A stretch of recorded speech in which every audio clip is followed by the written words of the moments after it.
Hola a todos, aquí estoy con nuevo video porque la consistencia es la clave y quiero practicar hablando español más con ustedes y estuve aprendiendo español por demasiado tiempo, pero todavía no puedo hablar y en, entiendo español muy bien.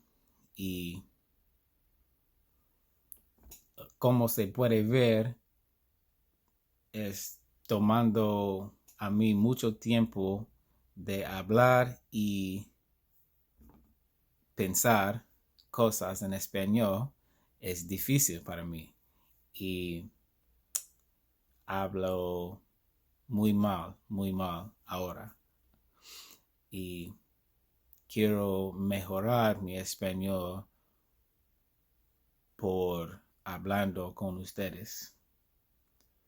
Mi meta es hacer un video cada día y en YouTube para, para todas las personas y explicarlo lo que hizo.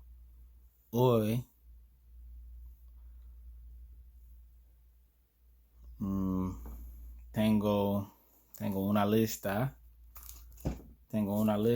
que me hizo y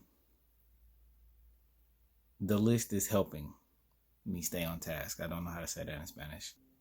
Like I said in my last video, I write everything down, but today I didn't do it. I tried to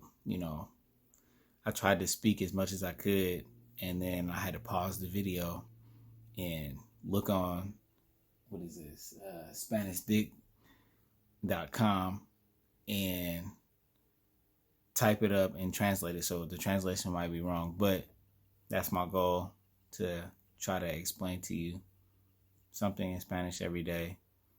And you can follow me along on this journey, and hopefully it will help motivate you to start speaking every day.